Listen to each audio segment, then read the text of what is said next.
Varicose veins కి సరైన చికిత్స కోసం సంప్రదించండి ఎవిస్ హాస్పిటల్. నమస్తే రమ్మగారు. నమస్తే జయ.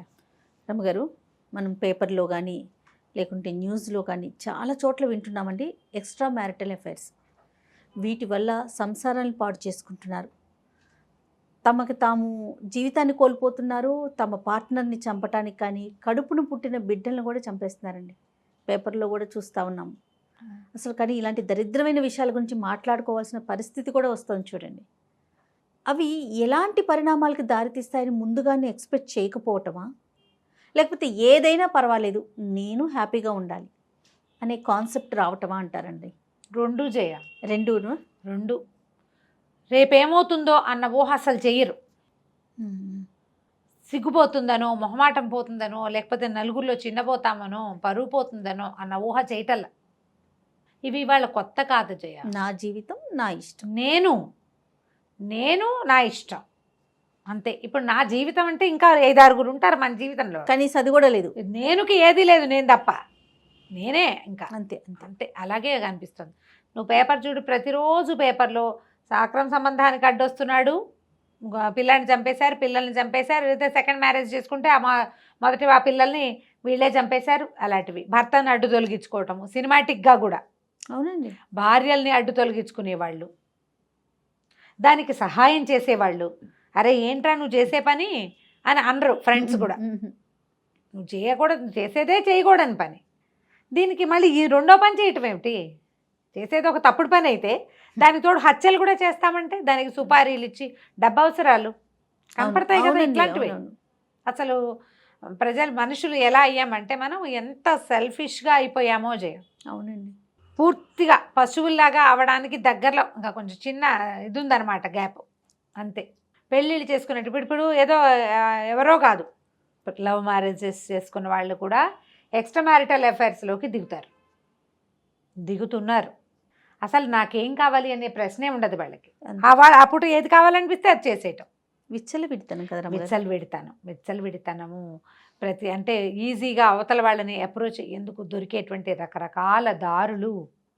మనం ఏం చెప్పుకుంటాం జయ, భలే బిజీ, మనకు చాలా బిజీగా ఉంటున్నాం, మనం చాలా స్ట్రెస్ ఉంటుంది.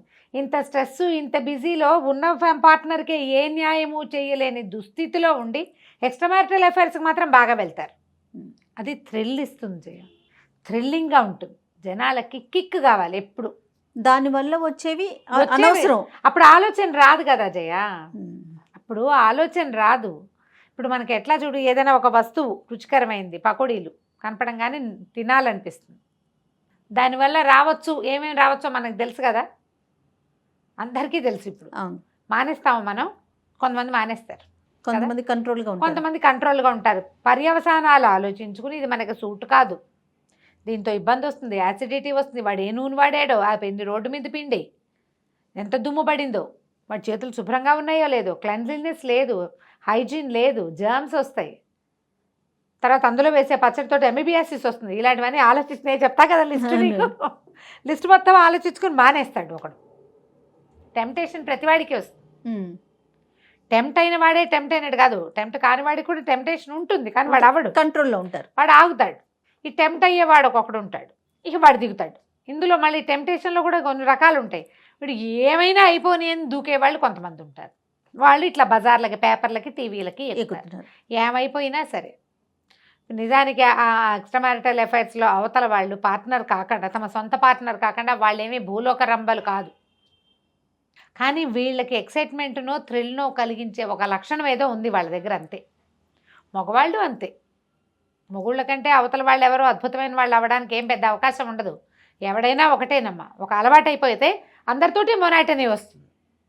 ఇప్పుడు ఈ ప్రాబ్లమ్స్ అన్నీ ఏంటంటే ఒకళ్ళతో ఒకళ్ళకి పడక కొన్ని చోట్ల ఎక్స్ట్రా ఎఫైర్స్ వస్తాయి. అవును, పడినా మొనాటనస్గా ఉండి జీవితం ఆసక్తికరంగా లేక వస్తాయి. థ్రిల్ని కోరుకునేవాళ్ళు.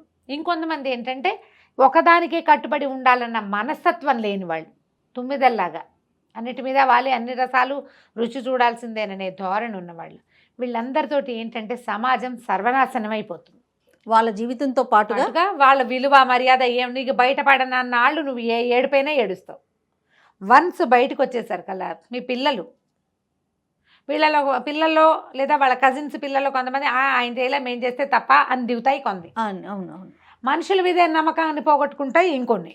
పెళ్ళొద్దనుకుంటారు. అవును. పెళ్లి చేసుకుంటే వాళ్ళు కూడా ఇలాంటివే చేస్తారండి. అని ఒకళ్ళకి కట్టుబడి ఉండటం అనేది నిజానికి అంత అవసరమా కాదా అనేది ఆలోచించేవాళ్ళు ఇంకొంతమంది. ఎందుకు పెళ్ళి హాయిగా ఉంటాం, అందుకని ఇంకొంతమంది ఏంటంటే కలిసి ఉంటాం పెళ్లి చేసుకోం. పెళ్ళి అంటే బాధ్యత, పెళ్ళి అంటే బరువు, పెళ్ళి అంటే అది. కలిసి ఉంటే మాత్రం ఒడంబడికగా ఉండాలిగా ఒకళ్ళకొకళ్ళు. అవును. చాలా రోజుల క్రితం మన మాలతి చంద్రు గారిది ఆలోచించని ఒక నావెల్ ఉంది. భార్యాభర్త ఇద్దరు వీళ్ళు కొన్ని ప్రత్యేక పరిస్థితుల్లో అలా కలుసుకుంటారు. వాళ్ళ ఇంటికి వస్తాడు అతను ఏదో సందర్భంలో. క్రమంగా వాళ్ళిద్దరి మధ్య బంధం బలపడుతుంది, పెళ్లి చేసుకుంటారు. అమ్మ నాన్న ఒప్పుకునే పెళ్లి చేసుకున్నాక అతను కొంచెం సంపాదన మీద ఆసక్తి పెరుగుతుంది, బాగా వ్యాపారం చేస్తాడు. ఈవిడ పిల్లల్ని చూసుకుంటుంది, ఇద్దరు పిల్లలు. పిల్ల పెళ్ళి కూడా అయిపోతుంది. ఆ సమయానికి ఇతనికి ఆఫీస్లో ఉండే పర్సనల్ అసిస్టెంట్ తోటి సంబంధం ఏర్పడుతుంది. పెద్దవాళ్ళు వీళ్ళు, యంగ్స్టర్స్ అని చెప్పట్లేదు, నడి వయసు వచ్చాకే. ఆ అమ్మాయి కాస్త ప్రెగ్నెంట్ అవుతుంది. అప్పుడు ఈవిడికి తెలుస్తుంది, ఏం చేయాలో తెలియదు. భర్తను వదిలిపెట్టి వెళ్ళిపోతుంది, ఉండనని. అతను ఏజ్ పెరిగాక ఏదో ఒక రిలాక్సేషన్ దీనికోసమని ఆ అమ్మాయితోటి సంబంధం మెయింటైన్ చేశాడు తప్ప పంచప్రాణాలు పెళ్ళామంటే అతనికి. భార్య అంటే పంచప్రాణాలు ఉన్న వాళ్ళు కూడా ఖచ్చితంగా ఇలాంటివి చేస్తారు. నా మనసులో మాట ఎంత కరెక్ట్గా చెప్పారు. చేస్తారు. అదే పంచ ప్రాణాలు అయి ఉండి ఎట్లా అఫైర్ పెట్టుకుంటారండి? ఇదేం పెద్ద విషయం కాదనిపిస్తుంది. అప్పుడు అది తప్పు కాదనిపిస్తుందా? అది పెద్ద విషయమే కాదు. నేను తనకేం అన్యాయం చేయట్లా అని వాళ్ళు మోసపుచ్చుకుంటారు. నేను తనకేం అన్యాయం చేయట్లా, ఆస్తంతా తన పేరు మీదే ఉంది, ఇల్లంతా తన పేరు మీద, ఇల్లంతా తన పెత్తనంలోనే నడుస్తుంది. నేను చేసేది పెద్ద తప్పే కాదు. వాళ్ళు చాలామంది చేయట్లా ఇవాళ రేపు అలా అనుకుంటారు. అలాగా తామని తాము నమ్మించుకుంటారు. తను నాకు కట్టుబడి ఉంది, నేను కూడా అలానే ఉండాలి అనే ఇంగితం మాత్రం ఉండదు. ప్రతి వాళ్ళు నా భర్తో నా భార్యో ఇదే చేస్తే నాకు ఎలా ఉంటుంది అన్న క్వశ్చను అసలు రానే రాదు. ఈవిడ ఇంట్లో నుంచి వెళ్ళిపోయాక ఒక ఆశ్రమానికి ఎక్కడికో వెళ్తుంది. అక్కడ బోధలతోటి మెల్లిగా సర్దుకుని ఈ అమ్మాయిని తెచ్చి తన దగ్గరే పెట్టుకుంటుంది. ఆ అమ్మాయితోటి ఆయనకి మానసికమైన సంబంధం లేదు, మానసికంగా అమ్మాయితోటి డిపెండెన్సీ లేదు. అయ్యో పాప అనిపిస్తుంది తప్ప. ఈవిడే ఆ అమ్మాయిని చూస్తుంది. డెలివరీ అయిపోతుంది. ఆ డెలివరీ ఆ పిల్లవాడు బతకడో ఏదో హాస్పిటలైజ్ అయ్యి చాలా ఇబ్బందికరమైన పరిస్థితి వస్తుంది. కూతురు కొడుకు ఎందుకమ్మా దాన్ని తెచ్చి ఇంట్లో పెట్టుకున్నా ఉంటారు. మరి మీ మామగారు దగ్గరుండి పెళ్లి చేశాడు, వీళ్ళిద్దరికీ తాళి కూడా కట్టించాడు, అప్పుడు అడగలేదు, అప్పుడు పోలేదు ఆ పరువు, ఇప్పుడు పోతుంది ఆ పరువు పోతుంది, అందరు నవ్వుకుంటున్నారు, అలా మాట్లాడతారు. ఆలోచించు, పుస్తకం కనుక దొరికితే చదవండి నిదానంగా. మనకి ఇలాంటి బాంధవ్యాలు మన ఇంట్లో వాళ్ళకి ఉన్నా, మనకే ఉన్నా, మనమే పెట్టుకోవాలనిపించిన ఇలాంటి కథలు ఏమైనా చదివితే కొంచెం ఆలోచన మారుతుంది. ఇప్పుడు ఇలాంటి సందర్భంలో ప్రతిసారి ఇలాగే జరుగుతుందా? ఆ రెండో వాళ్ళ కోసమని మొదటి భార్యని పిల్లల్ని అన్యాయం చేసేసేవాళ్ళు, వదిలేసేవాళ్ళు, చంపేసేవాళ్ళు, లేచక్కపోయేవాళ్ళు ఎంతమంది అయ్యారు. ఇప్పుడు ఎన్ని రకాలు వచ్చినాయి. ప్రతి వాళ్ళు కూడా ఆలోచించాల్సింది ఏంటంటే, నేనేం చేస్తున్నాను అసలు? ఒట్టి ఎక్సైట్మెంట్ కోసమే నేను ఇంకొకళ్ళతో సంబంధం పెట్టుకుంటే మనతోటే ఉన్న వాళ్ళది పరిస్థితి ఏంటి అని ఆలోచించట్ల. ఒక వ్యాలిడ్ పాయింట్ ఇందాక మీరు చెప్పింది ఏంటంటే, నేనేం అన్యాయం చేయట్లేదు కదా అంటారు. అదొక్కటే వినిపిస్తూ ఉంటుంది రమ్మగారు. ఈ అన్యాయం చేయటం అంటే ఏమిటి? ఆమెకి ఒకళ్ళకి సొంతమైనటువంటి నీ తాలూకు బాంధవ్యాన్ని, నీ తాలూకు ఎమోషనల్ బాండేజ్ని ఇంకొకళ్ళకి పంచటం తప్ప కాదా? అది డబ్బిస్తావు, ఆస్తి స్వాస్తి ఇస్తావు, అది చాలా నీకు సరిపోతుందా? పిల్లల్ని ఇస్తాడు, ఆ పిల్లల్ని కూడా ఇస్తారు చక్కగా. అది నీకు సరిపోతుందా? నేను నీతోటే ఉంటా, నా మనసు కోసం మాత్రం నేను ఇంకొకళ్ళతోటి స్నేహం చేస్తా.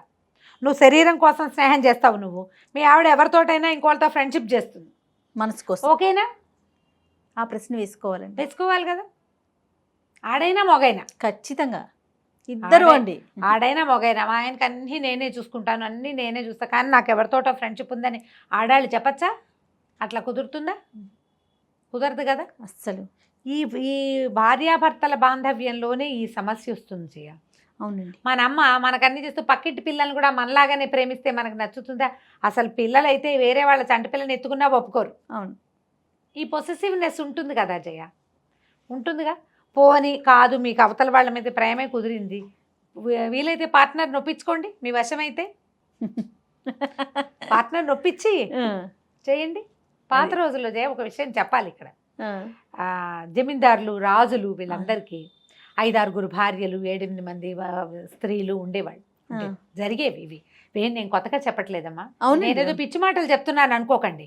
సరిగ్గా ఎందుకు రమ్మగారు, మనం ఏదైనా రాజుగారి కోటలు అలాంటివి చూడటానికి వెళ్ళినప్పుడు మొదటి రానిది, రెండవ రానిది, మూడో రానిది చూడట్లే. అక్కడి నుంచి జమీందారుల కాలం వచ్చాక కూడా 2 భార్యలు 3 భార్యలు ఉండటం ఉండేది. లేదా జమీందార్ గారు ఉంటే ఎవరైనా ఇంకొక ఆవిడ ఉండేది ఆయనకి. ఆవిడ వీళ్ళ ఇంటికి రావటము, వీళ్ళ పిల్లల్ని ఆవిడ ఎత్తుకోవటము అవి కూడా ఉండేవి న్యాచురల్గా. భార్యలు ఒప్పుకునేవాళ్ళు. ఎట్లా, మేము ఇంట్లో పడి ఉంటాము, ఆయన 10 రకాల వ్యవహారాలు చేస్తాడు, ఆయనకి ప్రెషర్స్ చాలా ఎక్కువ, ఆయన రిలాక్స్ అవ్వటానికి ఈ సాధనాన్ని ఆయన తీసుకుంటే మాకు ఓకే అని ఆడవాళ్ళు ఒప్పుకునేవాళ్ళు. ఇది ఎప్పటి కాలము? నా పాయింట్ సరిగ్గా అర్థం చేసుకోండి నేనేం చెప్తున్నాను. ఆడవాళ్ళు ఇంట్లోనే ఉండే కాలం.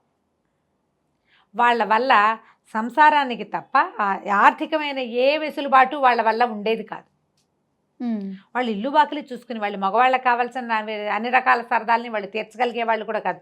అప్పట్లో ఉండే కట్టుబాట్లు, ఆ పద్ధతులు, ఆ చదువులు, ఆ తెలివితేటలు అంతే ఉండేవి. అంచేత ఇంత ప్రెషర్ని అనుభవించే రాజుగారు, ఆవిడేమో గడి వదిలిపెట్టి వెళ్ళదు, జమి వదిలిపెట్టి వెళ్ళదు. ఆయన ఏదో ఊరు వెళ్తాడు, ఆయనకి సాయం అక్కడికి స్త్రీ వెళ్తుంది, రెండో ఆవిడ అక్కడికి ఆయనతో పాటు. రాత్రిపూట ఆయనకి వీణ వాయించడానికి, సంగీతం పాడడానికి, ఆయనతో స్పెండ్ చేయడానికి, ఆయన రిలాక్స్ చేయడానికి స్త్రీలు ఉంటే ఒప్పుకునేవాళ్ళు. వీళ్ళు గొడవలు ఉండేవి కాదు, దానికోసం ఈ చంపేయటాలు, చచ్చిపోవటాలు కూడా ఉండేవి కాదు ఆ రోజుల్లో. ఆ రోజులంటే నేను 100 ఏళ్ల క్రితం చెప్పట్లేదు, 70 ఏళ్ల క్రితం సంగతి కూడా చెప్తున్నా జయ. 70 ఏళ్ల క్రితం సంగతే చెప్తున్నా నేను. 500-600 సంవత్సరాల క్రితం కాదమ్మా. ఆ 70 ఏళ్లలో మనం ఎంత నడిచాం. ప్రతి అమ్మాయి తన భర్తతో సమానంగా చదువుతోంది, సమానంగా కష్టపడుతోంది, సమానంగా పనిచేస్తోంది. ఇంకా ఎక్కువ చదువుకున్న వాళ్ళు కూడా ఉంటున్నారు. వాళ్ళతో సమానం కాకపోయినా సంసారానికి కావాల్సిన, ఇప్పుడు మొగుడుకో 50 లక్షల సంవత్సరానికి అనుకో, ఈ పిల్లకో 25 లక్షలైనా ఉంటున్నాయి. ఈ పిల్ల 25తో పాటు ఈ కొంపగోడు వ్యవహారం ఉంది కదా, అత్తమామ, ఇల్లు వాకిలి, పిల్ల జల్ల, మేడు, ఇవన్నీ ఉన్నాయి కదా. ఇవన్నీ వీళ్ళు చూసుకుని భర్తలకి దగ్గరగానే వీళ్ళు కూడా సంపాదిస్తున్నప్పుడు వాళ్ళకి పూర్తి న్యాయం చేయాలా వద్దా, అంతే. అది కదా మనం ఆలోచించాలి. ఖచ్చితంగా అండి. ఈ పాయింట్స్ని మనం ఆలోచించకుండా పూర్వకాలం 2-3 ఉంచుకునే వాళ్ళని చెప్తే ఎట్లాగా పళ్ళు రాలగొట్టాలనిపిస్తుంది. నేను ఆ మాట చెప్పట్లా. పాత సంగతి ఎందుకు చెప్తున్నానంటే అప్పటి పరిస్థితే వేరు. అవును, ఆ రోజులు, ఆ పద్ధతులు, ఆ వ్యవహారాలు వేరు పూర్తిగా. ఆడవాళ్ళకి అసలు కనీసం ఇట్లా ఆరోగ్యాన్నో సౌందర్యాన్నో పోషించుకునే అవకాశం కూడా ఆ రోజు ఉండేది కాదు. ఇప్పుడు అన్నీ పెరిగినాయి, మరి దాంతోపాటు ఇవి పెరిగి చచ్చినాయి. సంబంధాలు అప్పుడు ఉండేవి, ఇప్పుడు చావులకి వచ్చింది కదా. అవును, చావులు, డివోర్సు, మళ్ళీ పునర్వివాహాలు, ఆ మధ్యలో పడి పిల్లలు నలిగిపోవటం. మా అమ్మ నాన్న, మీ అమ్మ నాన్న అని చెప్పుకోవాల్సిన దుస్థితి. నా పిల్లలు, నీ పిల్లలు, మన పిల్లలు అనుకుంటూ. ఆ పిల్లలు ఎప్పటికైనా సాటిస్ఫై అవుతారా వీటి వల్ల? ఎంత బాధపడతారు పాపం. అది కదా మనం ఆలోచించాలి. ఇప్పుడు తప్పనిసరి పరిస్థితి, దుర్వ్యసనాలు, వాళ్ళతో చాలా బాధలు, ఏవో కష్టాలు, జబ్బులు అంటే పోనీ అనుకోవచ్చు, ఏమీ ఉండదు. ఆ క్షణానికి ఎవరైనా ఆడో మగో కనపడితే వాళ్ళని చూసి టెంప్ట్ అయ్యి, కంట్రోల్ లేక, జీవితం పట్ల అవగాహన లేక, రేపొద్దున ఏం ప్రాబ్లం వస్తుందో అన్న ఆలోచన లేకుండా, భవిష్యత్తు ఊహించకుండా, నా పార్ట్నర్ కూడా ఇలాగే ఎవరైనా చూసి లాలచ పడితే ఏమవుతుంది మన జీవితం అన్న ఊహ లేక అంతే తొందరపడిపోతారు. ఆలోచించండి. ప్రధానంగా మనకు కావాల్సింది ఏంటి? సెల్ఫ్ కంట్రోల్ అని ఒక పాయింట్ ఉంటుంది, దాన్ని వృద్ధి చేసుకోండి. ఆడైనా మొగైనాను. ఆడవాళ్ళు నేను ఇంకో మంచి మంచి విషయాలు కొన్ని చెప్తా. మంచి అనకూడదు దీన్ని, ఇంట్రెస్టింగ్ విషయాలు అనమాట. ఇలా జరుగుతుందా అని. మొగుళ్ళతో అన్నీ చక్కగా శుభ్రంగా బాగానే ఉంటారు, ఎవరితోటో ఫోన్లో చాట్ చేస్తూ ఉంటారు. వాళ్ళు ఎవరో కూడా వీళ్ళకి తెలియదు. తెలిసిన వాళ్ళతో చాట్ చేసే వాళ్ళు ఉన్నారు. అసలు ఎన్ని రకాల మాటలు మాట్లాడతారో వాళ్ళు. ఇది తప్పేనమ్మా. నేనేమి శారీరకంగా సంబంధం పెట్టుకోవట్లేదు కదా, నేను వాళ్ళ ఇంటికి వెళ్ళట్లేదు కదా, అలాంటి పిచ్చివాగుళ్ళు వాక్కండి. మీరు ఈ చేసే దాన్ని కూడా వ్యభిచారం అనే అనాలి, పాడు మాట అనాలి. అదే ఎక్సైట్మెంట్ కోసం చేసేవే జయ ఇవి మిమ్మల్ని ఎంత ఇబ్బంది పెడతాయంటే ఒక దశలో సజావుగా ఎవరికి తెలియకుండా నడిచిన నాళ్ళు నడిచిపోతుంది. ఎన్ని రోజులు సాగుతుంది రమ్మగారు? అనుక్షణం భయమేగా. ఎప్పుడు భయమే. ఆ భయంతోనే భయం వల్ల వచ్చే బతకాలి. ఎక్సైట్మెంట్, ఆ. ఆ ఎక్సైట్మెంట్ కోసమే చేస్తారు జయ. ఆ ఎక్సైట్మెంట్ కోసమే చేస్తారు. ఈ ఎక్సైట్మెంట్ మీ పార్ట్నర్ మనసులో ఎప్పటికీ మిమ్మల్ని చెడుగానే ఉంచుతుంది. ఉంచుతుంది. మీ పిల్లల దృష్టిలో మీరు ఎప్పుడూ చెడిపోయిన వాళ్ళుగానే ఉంటారు. ఇవాళ రేపు అందరూ చేస్తున్నారు లాంటివి చెప్పకండి. అందరిలో మీరెందుకు ఉండాలి? ఎందుకు ఉండాలి? ఇవి కూడా ఇవాళ రేపు చాలా పెరుగుతున్నాయి కేసులు వస్తాయి, వింటుంటా కదా. అవునవును. నువ్వు ఎంతసేపు అంటావు మీకు ఎందుకు, ఆ. ఇప్పుడు ఎర్లీ ఏజ్ లో మొహం మీద గీతలు వస్తున్నాయని విని అదే. విని వస్తున్నాయి. మరి ఇలా కూడా ఇంత అన్యాయంగా ఉన్నారా రమ్మగారు? ఇది ఒక అన్యాయమా? ఇంకా భయంకర అన్యాయాలు ఉన్నాయి బోల్డ్ అని. ఎటువంటి అంటే దానివల్ల ఎటువంటి ఉపయోగం లేదు, పైసాకి లేదు. పైసాకి లేదు. కానీ అయినా- టైంని వేస్ట్ చేసుకోవటం, మీరు అన్నట్టుగా అన్నీ waste ఎక్సైట్మెంట్ ఏమో బహుశా. ఎక్సైట్మెంట్ తోటే వస్తాయి ఇవి. లేకపోతే మన దయచేసి పిల్లలు అదే చేస్తారు కదా. చేస్తారు. అసలు రేపు అనే ఆలోచనే లేదేమో బహుశా. రేపు కాదు, ఇది తెలిస్తే అన్న ఆలోచనే చెయ్యరు. ప్రధానమైనది ఏంటంటే ఎవరికైనా తెలియక్కర్లా, మీకు మీకు తెలుసు కదా. ఎస్. ఒకసారి నేను కరెక్టేనా అని ఆలోచించుకోండి.